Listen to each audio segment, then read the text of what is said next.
Hi guys! Bagong video na naman po ang aking hatid para sa inyong lahat. Pero uunahan ko na kayo na itong video na to ay super duper late na talaga. Kaya sorry naman, pasensya na, ngayon lang tayo nagkaroon ng time. At kung makikita nyo dyan, time check, it's 2:37 and it's 47 degree. Ang init. Siya nga pala, it's Eid holiday. Parang hindi ako nagkakamali, second day of Eid na ito. At para sa mga ibang pamilya na nagtatrabaho dito sa Middle East, ang Eid holiday ay isa sa mga pinakamasayang araw. Kamo, syempre, araw-araw, it's family day. Ikaw ba naman ang mabigyan ng 3 days na dire-diretsong holiday plus 1 pa pag tumapat ng Friday? Mga ibang company, mas maganda pa kasi nga ilan dyan, dalawa ang off day, Friday and Saturday. So, pag 3 days plus 2 days o dire-diretso na 5 days, sana all. Anyway, for today's ganap ay pupunta nga kami sa Al Subara Fort. Itong si Jay kasi may nalalaman pang pa-research, kaya ang ending namin dito. So, kung makikita nyo, ayan si IKEA at binabaybay namin ang kahabahan ng Shamal Road. Time check muna tayo. It's 2:53 in the afternoon at 50 degrees. Oh my God, ang init-init talaga. Tignan mo naman kaming tatlo. Kahit sobrang init sa labas, heto pa rin kami. Kasi gusto lang namin kasing ipasyal si Jeremiah bago siya umuwi sa Pilipinas. Yung pupuntahan namin ay sobrang napakalayo talaga.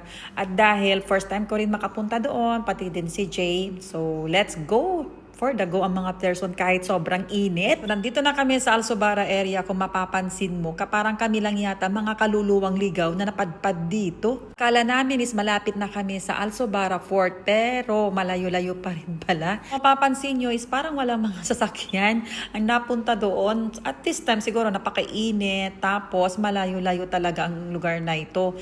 Sa side naman is desierto talaga na wala kang makita na bahay. 16 minutes pa daw bago kami makarating sa Al Subara Fort. Grabe, it's 3:27 na at tirik pa rin ang araw. Ito ay hindi katulad sa mga lugar na napuntahan ko na nung nag-work ako as site document controller sa iba't ibang projects na napakalayo din tulad ng Dukan, Umbab, nakita mo ang Secret, ganyan.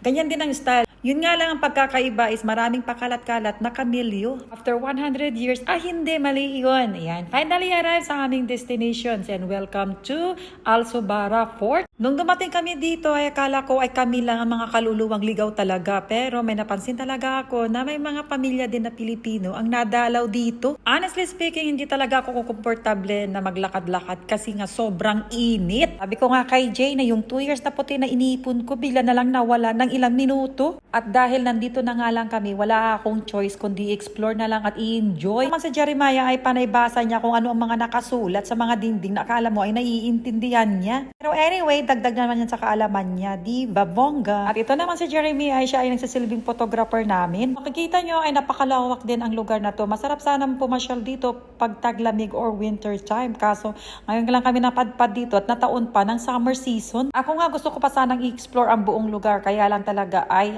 bukod sa pagod na ako, nahihirapan na rin akong paakyat at pababa. Tulad nito, mga hagdanan na yan. Akyat, baba, tapos pag nakarating ka sa taas, sobra namang init. Pero itong dalawa na ito, go na go kahit ang init-init talaga. Pero ako ayoko na talaga. Nagtatago na lang ako dyan sa may lilim. Pagkatapos namin umakyat, baba sa isang building, ito na nandito naman kami sa kabilang room. Kung mapapansin nyo, napapaligiran yan ng mga, ewan ko kung mga binabasa ni Jeremiah about history yan doon.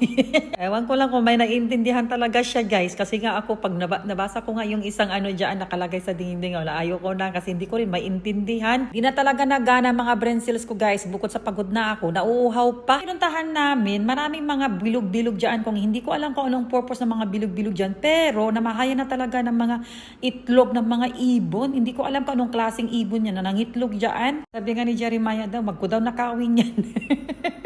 Pero ang dami talaga niyan, kada butas may mga itlog talaga. Naman si Jeremy, imbes na mag-enjoy at explore ang place, iba naman talaga ang ginagawa niya. Okay, fine, ikaw na ang photographer of the day. Eto at lumipat na naman kami sa kabilang kwarto at as usual, tinan niyo si Jeremiah, interesado talaga siya na magbasa kung anong mga nakalagay dyan. Nagbabasa din naman ako, pero syempre dahil hindi tayo interesado, wala din. Okay, let's proceed na sa kabilang kwarto. Itong kwarto na to ay kakaiba. Bakit ka mo? Dahil may nalalaman pang mga lighting effect dyan. So, yan po yung kabuuan ng room na ito. Ayan, may mga pa-LED effect yan. Tapos basa-basa din pag my time. Sobrang init!